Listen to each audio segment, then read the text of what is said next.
Once again, ladies and gentlemen, at this time, I would like to introduce your Media Predicts organizer, Paula Dunne.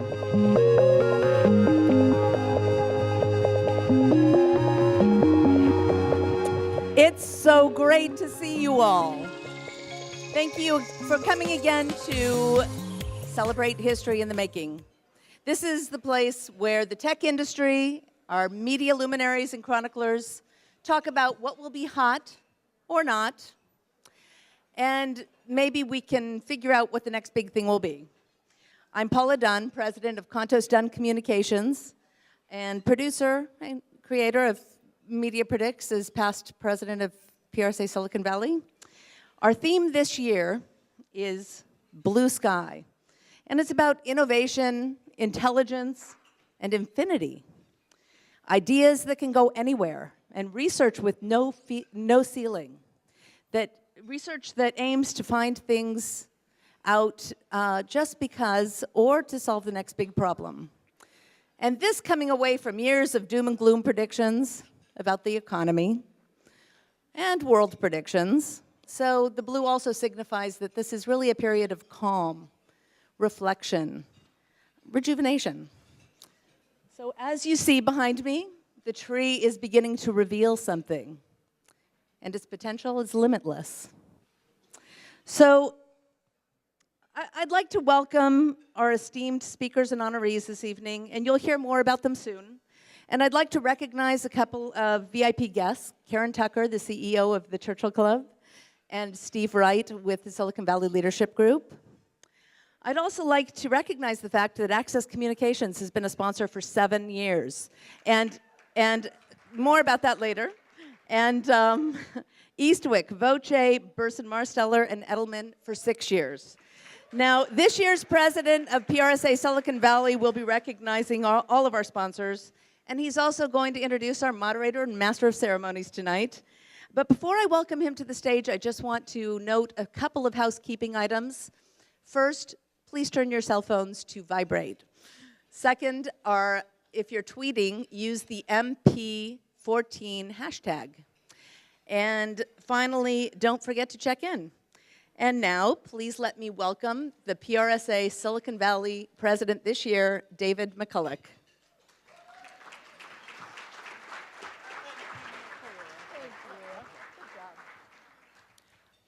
Thank you for my colleagues at the Cisco table for applauding. I feel welcome, very kind of you. Thanks for making it down here today on officially the coldest day on record in Silicon Valley. If you knew that, records began 1972. It's never been colder than it has today. So nice job for braving it out of San Francisco and getting down here. By the way, if you were ever so slightly interested in trivia, 1972, that last coldest year on record, was when some of the biggest events in Silicon Valley history were happening. Sequoia Capital and Kleiner Perkins were founded in 1972. Actually, the Nobel Prize, strangely, for medicine that year was awarded to somebody called Edelman. Edelman table, any connection there? Purely coincidental. It also happened to be around the same time that the term Silicon Valley was actually used for the first time.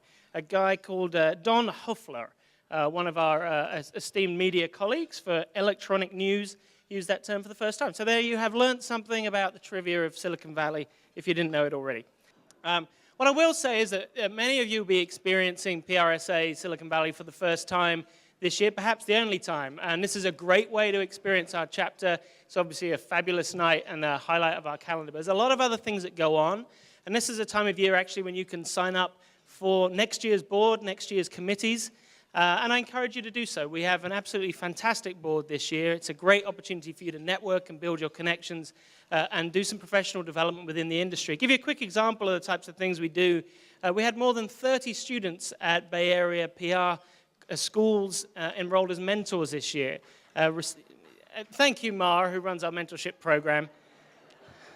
This is going so well.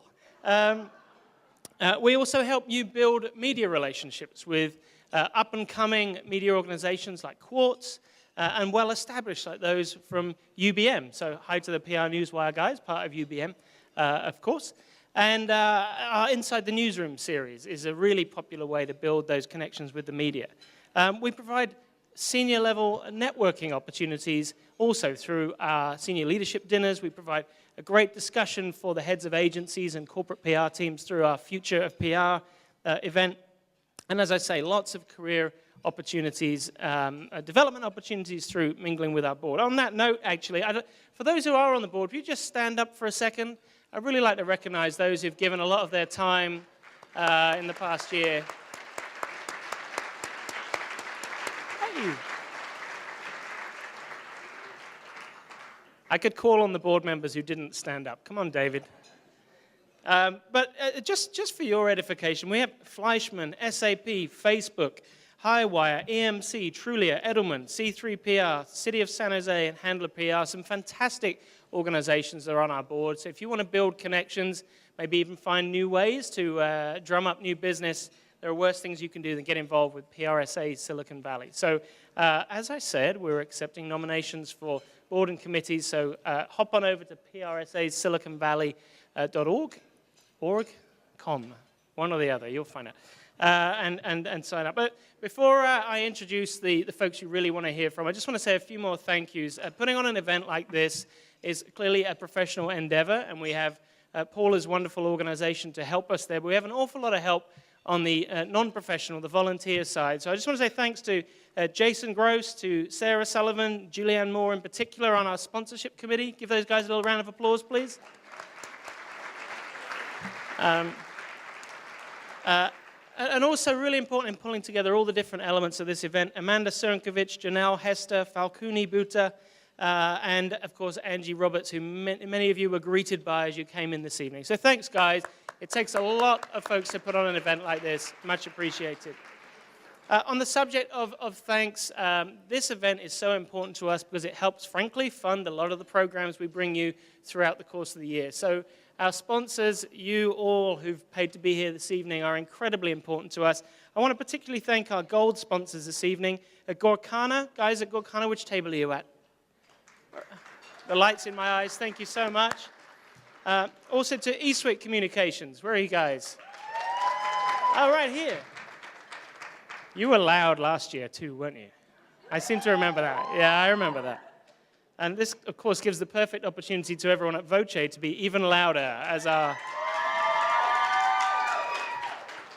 This is good. This is good. We have a little trend here. Silver sponsors, would you like to cheer even louder? I'm going to do these quickly, otherwise you'll get annoyed with me. But thank you so much to Access Communications, to... to Burson Marsteller. Very good. To PR Newswire. To Edelman. Pretty good. To Cisco. Thank you, guys. To Rudafin. Very civilized over at Rudafin table. To Text 100. Where are you guys? And to Facebook. Keeping a low profile, the Facebook guys. Fleischmann, Hillard, thank you very much for your sponsorship. And Byte Communications, where are you guys? Isn't it interesting to hear how all the different tables react? All right, Zeno Group, where are you guys? There we go. And last but not least, Shift Communications. Thank you guys so much. Now, I should check, did I miss anybody from my list? Because in typical PR fashion, we may have booked some of our tickets at the last minute, right, guys? All right, listen, thank you again from everybody in the room. Please give a round of applause to our sponsors. Really appreciate all of their help.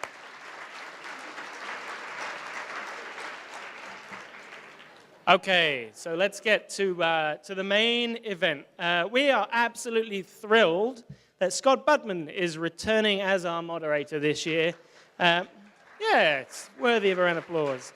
Scott is an Emmy Award-winning reporter and anchor who many of you know will hosts the station's long-running weekly tech program, Tech Now, and reports on business and technology for NBC Bay Area. He's a local boy, born and raised in Oakland, and he is, in addition to his busy schedule at NBC Bay Area, Scott reports on business for KNBR Radio, regular contributor to Forbes as well, many other online publications.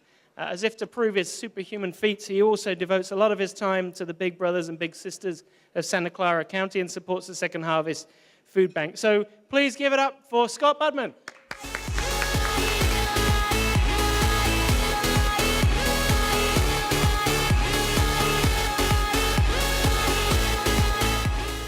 Thank you very much, you guys. You are in for a treat. We have a great panel of honorees tonight because, as you know, we journalists love to talk, we love to predict, and we are always right.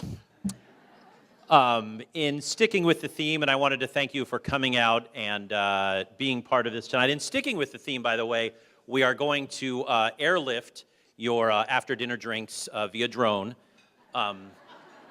So give us a little time, but we won't take too much of your time because we know you have to get home in time to pick up your Christmas trees that were delivered today by Uber, for those of you who celebrate. But in all seriousness, before we bring up our panel, I just want to take a second to say how good it is to see all those faces and to thank you for giving me my career and being an answer to the question I get asked every single day, which is, hey, Scott, we know where you live. We know what kind of car you drive. How in the world do you spend so much time with company founders and billionaires? So thank you for being the answer to that question that we get asked all the time.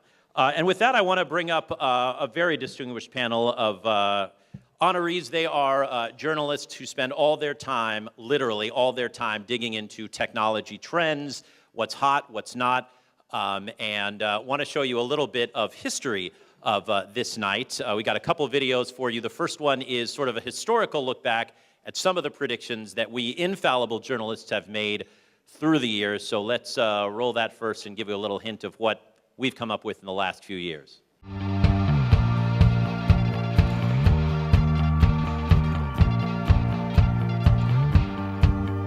Certainly going into next year is cell phones and what you can do with them. iPhone.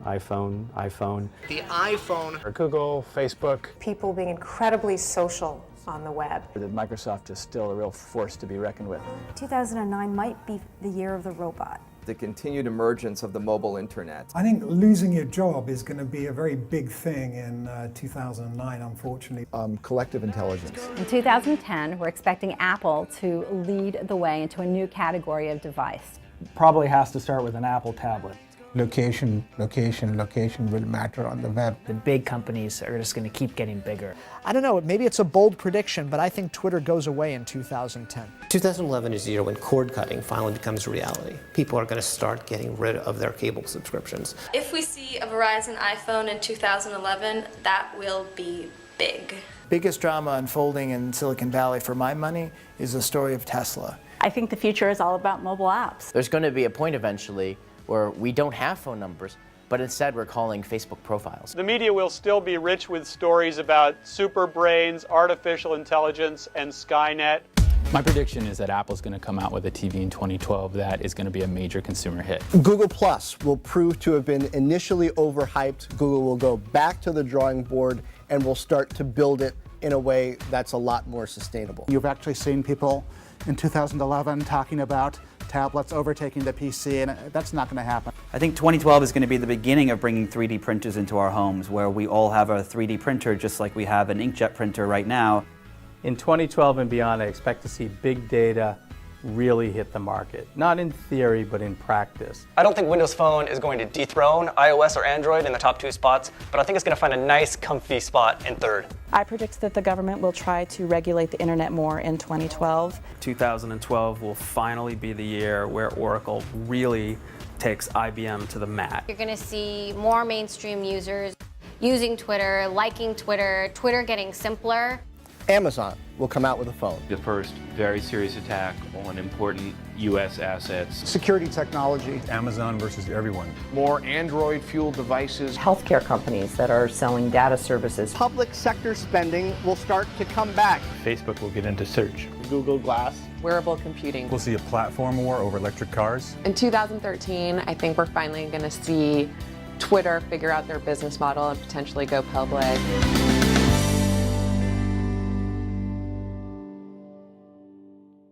See, we're always right. Where's my man, Jim Goldman? Jim that never gets old. And now when Jim pitches a story, I always say, hey, just send me a tweet, because all these years and $25 billion later, yes, they're still around. Anyway. But enough of that. We actually came up with a new video because we haven't made enough mistakes in the past, so we want to come up with a whole new round of predictions, and that looks something like this. The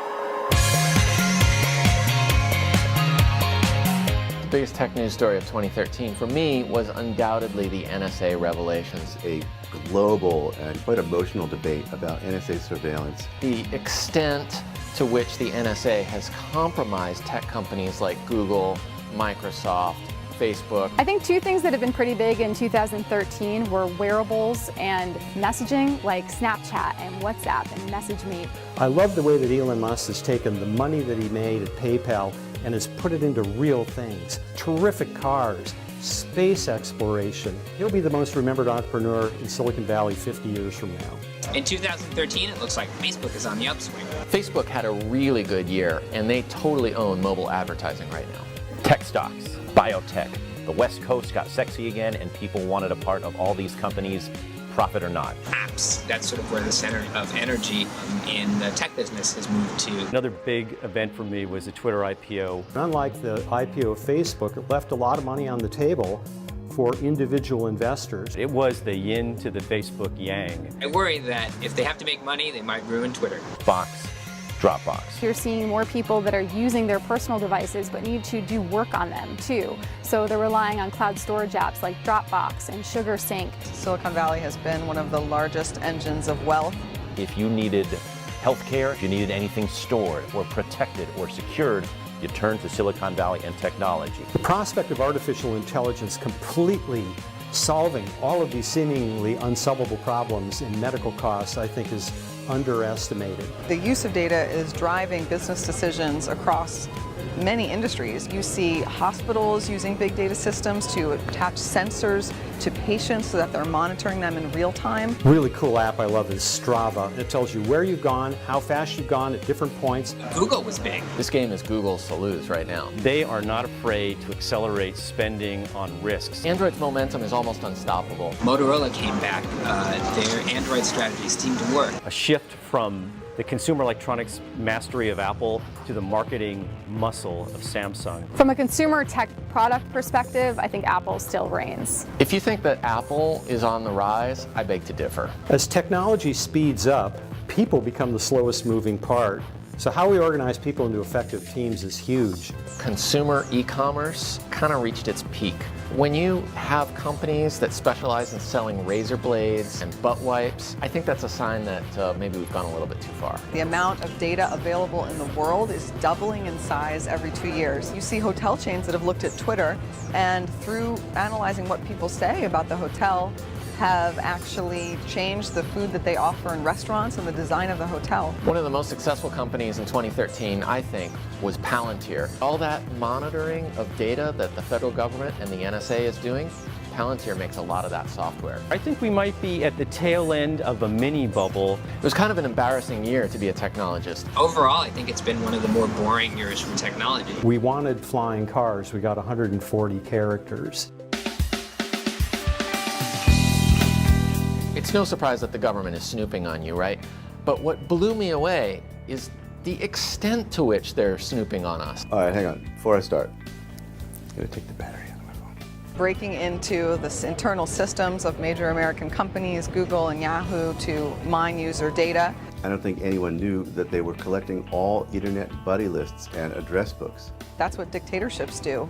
That's what China does. You don't want to think of yourself as an American. The security companies should be sending personal thank you notes to the NSA because they rejuvenated that industry. Edward Snowden is stuck in Russia for a long time. People in America are making things again, whether that's tinkerers putting together DIY robots, Motorola and Apple actually moving some of their manufacturing back to the US. One of the things that has been surprising to me is the rise of Tesla. Tesla makes a fantastic car. I didn't think that a $90,000 vehicle would sell as well as it has. The company itself is executing in all dimensions. One thing that has really surprised me in 2013 is how technology has disrupted transportation, ride-sharing apps, Uber battling municipalities over its service, to really big things like Elon Musk coming out on stage at D-Conference and saying, I have this crazy idea for a conceptual hyperloop that's like a Concorde and an air hockey table. What surprised me was the rapid comeback of social networking companies. A lot of that is due to mobile.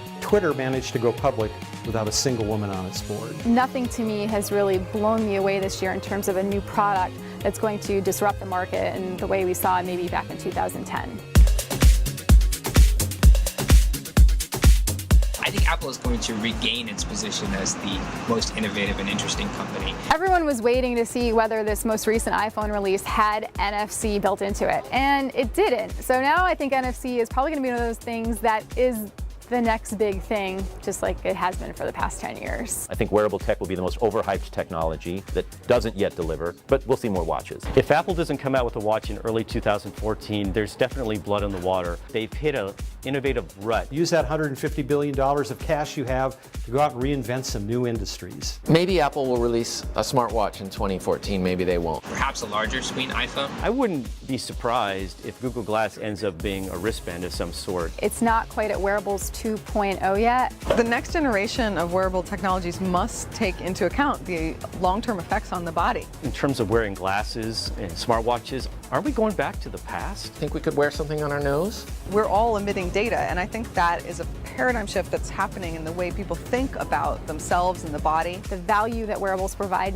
right now isn't equal to the amount of babysitting and charging and app tracking and everything that they require. But it's clearly becoming much more acceptable. We've been living inside a one-way mirror. Transparency about surveillance is creating a market for privacy. This idea of data determinism. We're going to trade our private information for free services from companies like Facebook. Is that information going to be used against you? People are more and more concerned about privacy and tracking. On the other hand, we're sharing more and more information, and the tracking isn't getting less, it's getting more extensive. What's becoming hot are privacy technologies. There's end-to-end encryption, bigger SSL keys, forward secrecy, zero-knowledge cloud storage. I think 2014 is going to be the year when Facebook is either cemented as a utility in our lives or we see a drop-off. There's data systems companies, Cloudera. It's very sexy to be a big data company right now. We could actually see Jack Dorsey as the CEO of two public companies. I'm not discounting the possibility that he takes over Twitter eventually as CEO. I think more and more consumers next year are going to want to pay with their mobile phones, but I think that that whole area is going to remain pretty fragmented. Square, PayPal, Starbucks still wanting people to pay through their app. Twitter's IPO will signify two things: the dawn of a new digital age in which it leads a series of IPOs. This is the year Box goes, this is the year Dropbox goes. But it also might indicate the end of this kind of feverish feeding frenzy over tech IPOs. Agree with it or not, the Affordable Care Act is going to produce huge economic opportunities for healthcare IT. I think this is going to be the year of people taking health into their own hands. 2014, I predict a disease, not necessarily a big disease, will be eradicated with the use of biotechnology. People are going to ask, is Tim Cook the right person to lead Apple? Keep your eye on John McAfee. For different reasons than last year, when he was apparently going crazy in a foreign country, this year he's actually going to start a company. That's what I want to see. Everything I just said about the positivity of technology could be completely wiped out if we have like a big banking crisis. Since John Ford is not here, we should say there will be an Amazon phone. There won't be an Amazon phone. If I look way into the future, it's either zombie apocalypse or complete total information sharing Facebook apocalypse. I would like to see a hoverboard that takes you to the self-driving Google party barge. What's coming next on the NSA? I'll tell you, but I'd have to kill you.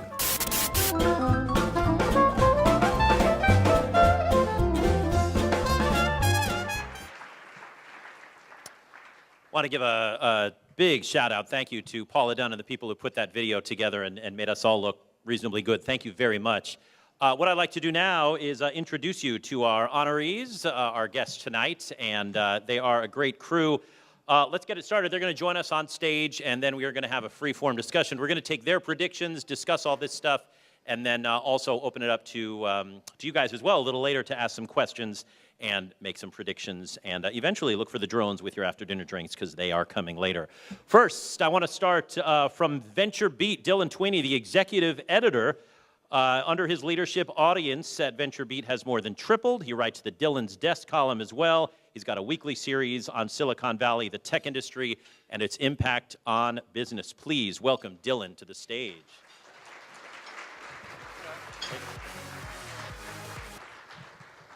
He will be joined by Elizabeth Dwoskin. She recently became a reporter for the Wall Street Journal. As they expand their coverage of Silicon Valley and technology, she covers the world of big data, and the Wall Street Journal was lucky to get her from Bloomberg Businessweek magazine. Please welcome Elizabeth. Jon Swartz, the technology team leader and bureau chief who oversees USA's Today's San Francisco office. He's also a blogger for Technology Live. He covers social media, high-tech trends. He's written for Forbes, San Francisco Chronicle, and he's written a couple of books. Jon Swartz, everybody. Thank you. Next, Lauren Goode, the senior editor of the very popular AllThingsD. She covers consumer technology, mobile, funding, and more. She had been a multimedia producer and reporter at the Wall Street Journal Digital Network, and like so many startups, she's studying at Stanford right now, so someday we will all work for her. Please welcome Lauren Goode.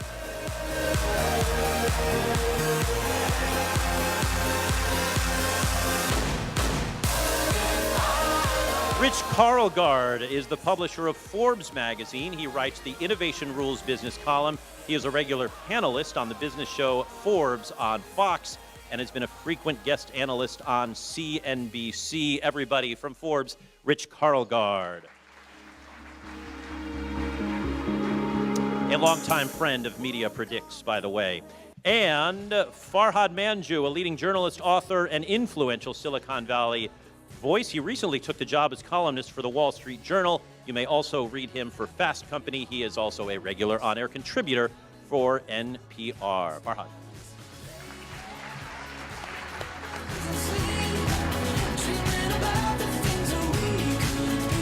All right, here we go. Y'all ready? I was staggered by Snapchat turning down, I'm going to say it here in front of the Facebook people, $3 billion. Who turns down $3 billion for a few people and a photo sharing app unless we're in a bubble? As we head into 2014, are we in a bubble, guys, and is this thing about to pop? Not everybody at once. I keep changing my mind on that. I mean, I was talking to, I think I was talking to Nick Bilton, actually, and we were talking about whether we were at the beginning or the end or in the middle. And Twitter could be the end based on how well it performed, but after I saw Snapchat, I think I'm totally wrong. We didn't even mention it in the video because it wasn't really on our radar until that crazy offer was made, and they just flat turned it down. You're saying you weren't Snapchatting then? No, only my 13-year-old son does that. That's another era. See, that's the other thing. A bunch of us use Facebook, and you're not. But a lot of us, or you, we're dinosaurs. I mean, we're a different era, right? So somebody in their teens, my son would never use Facebook. I mean, why? You can take pictures. So is anyone up here willing to say that, yeah, we're in a bubble and 2014 is going to see a reckoning? I'll say this. I think we're in a bubble for consumer apps and of this particular kind. I think that there's no question that Snapchat turning down $3 billion. Okay, I'm going to say that they're foolish to do that. But they have very smart advisors. It's entirely possible that they'll come up with a $4 billion, or $7 billion, or $10 billion offer at some point. But that can't last. That kind of valuation for companies that don't really do anything real can't last. But there's a whole other category of people who are still doing cool things. And so that's why I think it's not like the last bubble. I don't think it's like 1999. Have you used it? No, I haven't used Snapchat.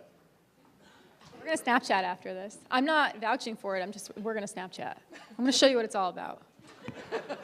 So I think we are in a bubble, but I think that like there's a different, it's sort of, we have to think about where we are in the bubble. Like the last time there was a bubble, it lasted from like 97 to 2000. So a 3-year bubble could be really good for a lot of people. And, you know, we may be at the start of the bubble. We're not at the stock market bubble. Like, we're not anywhere near the, you know, broadcast.com sold to Yahoo for $5 billion. Like, we're not there yet. So maybe we should wait until we're there. You know why I hesitate to say whether we're in a bubble or not? I remember when I was at the Chronicle, and I would talk to my editor, I'd say, it's over. There's a stock drop. They're all going down the tubes. I did, like, I cried wolf like 5 times. Yeah. And when it actually happened, she said, John, what's happening today? I said, fuck it, nothing's going to happen. And that was that's when the bottom fell out. So 6 times wrong. I'll let you guys be wrong next time. Alan Greenspan first said we were in a period of irrational exuberance in 1996.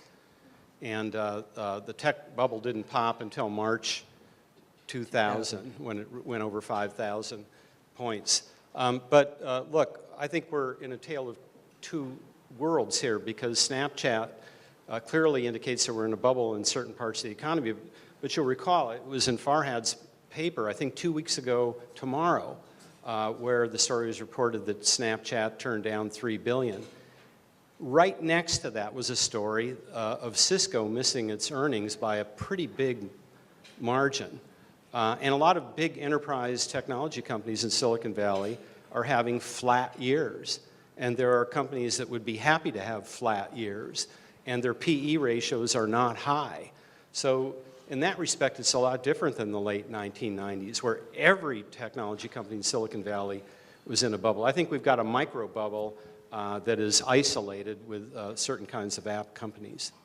Let me ask this, because it was at this very panel last year that the panelists said, okay, Facebook struggled in the IPO, and Yelp struggled at first, and Groupon was a disaster, and we are done with these Web 2.0 companies. Let's look at Facebook stock since then. Let's look at Yelp stock since then. Let's look at LinkedIn. Let's look at Twitter's 25 billion. They paved the way for Twitter, in a sense. And everyone was saying, okay, it's all going to be about, you know, the unsexy technologies, but look at what happened since then. Has Silicon Valley brought sexy back? You have a very odd definition of sexy. That's like saying military intelligence, sexy Silicon Valley. No. Is technology not sexy to you guys? Money-making technology? In other words, I have a different definition of sex, but I mean, all right. Big data. I mean, the whole big data enterprise. I mean, that is the machine still. I think Dropbox is probably going to go public. I've heard May. Box just got $100 million in funding. I mean, those are clearly real businesses that are moving and are going to do extremely well next year. Sexy? No, but it's profitable, right? It's profitable, yeah. But even getting back to the Web 2.0 companies, Facebook a year ago was not profitable and its stock value was down. It has since turned a profit. It has since become very successful in mobile. Stock price has tripled since we were talking about it. Twitter not profitable, but you know, some of these Web 2.0 companies have roared back. Are they going to have a good 2014, or was this just a blip? They're going to have a good 2014. I mean, I think the question was, with Facebook, and then they sort of answered it in the affirmative, the question was whether they could profit off of all of everyone moving from desktop to mobile, and nobody had any idea that they could at the time of their IPO. I mean, the question about whether people would get turned off from their service if they got bombarded with ads on their phones was an open question, and it seems like that's not happening. So that's a great thing for them. If people keep sticking around using Facebook on their phones and they're not. Well, Facebook knew exactly what they were doing. I mean, that's the difference, I think. It's like they actually had a plan, and I think they were sandbagging. They were deliberately sandbagging so that they would have something to show growth for in the following year, which actually turned out to be smart because of the way they engineered their IPO. Not only that, but you're putting a lot of emphasis right now on those companies' abilities to transition to the mobile era. The consumers did it for them. I mean, now you're looking at, you know, the majority of adults in the United States are using smartphones, right? So it was just a matter of time before, no matter what the app quality is like, what the experience was like, what the mobile advertising was like, people were going to gravitate towards those consumer apps on their mobile devices, and we've arrived there. Let me ask this question. I noticed this was one of our sponsored questions. You brought up big data, and I'll read it from this. This comes from Edelman Eastwick, I believe. Some say big data and analytics is more than a category, it's a movement. How can ordinary organizations realize significant value from it, and where is it going from here in 2014 and beyond? And John, you had started to touch on this. Are we going to see some of these big data IPOs? We saw Splunk about a year ago. They've done very well. Are we going to see some of these companies that do data storage and things like that go? I'm going to defer to her because she's the expert on this. We do have a big data expert, yes? I mean, I think that some of them might go public or they're going to get acquired. And it's, you know, the question I was thinking today about, is it a movement? And it seems like what it is I've been thinking about this for a few months since I've been covering it. And I think it's basically like a catch-all to describe a moment. And that's a moment of a lot of innovation, but also a lot of tension. So it's like, all of a sudden, we're emitting data, we're putting out data, and there's all this data about our lives that can be aggregated and put together and built profiles about us. And so I think it describes a lot of innovation and technology, some of which is profitable in storage, and also a lot of tension around it. So in 2008, I co-wrote a book with Byron Akihito, who I still work with. It was about identity theft and privacy and data security. And one of the frustrations we had when we wrote that book, I think we wrote it too early, actually. I think we should have waited a couple of years. And the reason why is because this was before the cusp. And I wish Barton was here to talk about this, because I wanted to ask him about this. People don't care about security and privacy unless they're directly affected. And you know what? It finally happens. I think the NSA story actually has more legs than anything that ever happened in security. Every time there was a breach the last several years, people would be up in arms for about a day, maybe. I remember when the Senate was totally pissed off about these debit card numbers that were stolen, and then it was interrupted by I think it was the John Roberts hearings for Supreme Court, and then they moved on to the next thing. I mean, it didn't have enough heat for long enough. I think now it does, and I think the problem, if you're a Facebook or a Google, is what do you do to assure people that your data is not, and I don't think they can. I mean, no matter what they've done, every other day, the Washington Post or the Guardian or whomever writes a story about how they've end-run encryption or what have you. I think that's a really astute point, which is that big data is sort of the friendly name for what we used to call tracking or surveillance. You're exactly right. Well, you bring up the tension, and yeah, we give Facebook a certain amount of data. We give Snapchat a certain amount of our data. Lauren, you've got a couple devices on your wrist. I'm quantifying myself. Quantifying yourself. Do you know how much data you're giving by quantifying yourself? What does that mean? I think when people talk about big data, so actually it was Liza who in the introductory video brought up a really good point when she started talking about big data, and she mentioned different sectors, you know, whether it's healthcare, whether it's retail. I mean, people have been talking about big data for years. I was reading a McKinsey report from back in 2011 that said, this is the year of big data, and you know, if retailers do it right, they can possibly increase their operating income by up to 60% if they're leveraging all this big data. But the thing is, you can't just say, is big data going to be big? You have to look at it in individual sectors. You have to look at it in individual applications and say, who is really utilizing this the right way? I mean, privacy aside, right? And those are the sectors or the verticals or the individual companies that are going to do well with it. Just because people are throwing out big data doesn't mean they're going to be doing great things. I think it's going to transform medicine. I think people who've been looking at IBM and looking at Watson's first big killer implementation will be in healthcare. I recently spent some time at Mayo Clinic interviewing the people who run Mayo and thinking about Mayo's future, which is uncertain with everything that's happening in healthcare legislation plus technology. And they foresee a day when, the one thing that medicine does inconsistently is diagnosis. It's really frustrating that diagnosis is still kind of a crapshoot, and it really depends on your luck of the draw, the quality of the doctors that you get, and how good they are at diagnosis. So you're sitting around a table, and Watson is one of the consulting doctors who can pore through everything ever written on Wikipedia or in medical journals and really come to some conclusions about what your diagnosis is, and that's going to be powerful. So I think, yeah, it will be a war between the security breaches on the one hand, which will create an unfavorable impression of big data, but it'll be, on the other hand, there's going to be a lot of positives about it too. I mean, I think speaking to this question, the other day I interviewed a hospital system that is that I'll probably write about, and they're running the whole hospital on Hadoop. So they have like electronic medical records, they have patient vital signs, which they're taking from patches that they send outpatients home with, and the patches are emitting vital signs to the hospital in real time, and then they're taking in lab results in real time, and then they're creating these predictive algorithms to say who's going to get congestive heart failure, who's going to have to come back to the hospital, who's going to get a blood clot. But this question of, they're just starting to ask the questions, and they don't have the answers yet over whether it's actually going to save lives, make people come back faster.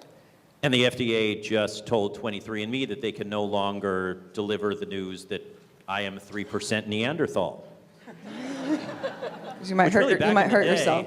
Back in the day, that was, you know, kind of a good pickup line. I'm not going to lie to you. No, but I mean, is that not predictive healthcare? Is that not data that I am willing to, you know, spit in a vial and give them? And is that too dangerous that it's got to be shut down? It seems like the story there was that 23andMe and the FDA kind of weren't talking well, and it seems like the larger story there might not be like the FDA is backward on this stuff, but that maybe tech companies aren't, you know, they aren't well versed in dealing with the government. And I think that's been sort of the constant story with the NSA also. Like it seems like, you know, what the government does might not be, you know, the tech company might not be as into that world as it needs to be. That's an interesting segue, because we hear that from the NSA, we hear that from 23andMe. Uber is always battling taxi companies in various cities. Is this because the progress of technology is so good that we're getting in the way of the rest of the world? Or, as you say, Farhad, do the tech companies need to get better at this because they're maybe stunting their own growth by not talking on a better level with the FDAs and the taxi cabs of the world? I think there's better relationships with the government than we think, because, you know, we also hear, oh, the White House has great relationships with Google, that's why they won't push a consumer privacy bill. You know, I mean, there's lots of reasons. Congress doesn't work, so there'd almost be no point. But I mean, you know, I can give you 10 stories for the great relationships they have for government being in the pocket of the tech industry, as you can for saying these relationships failed.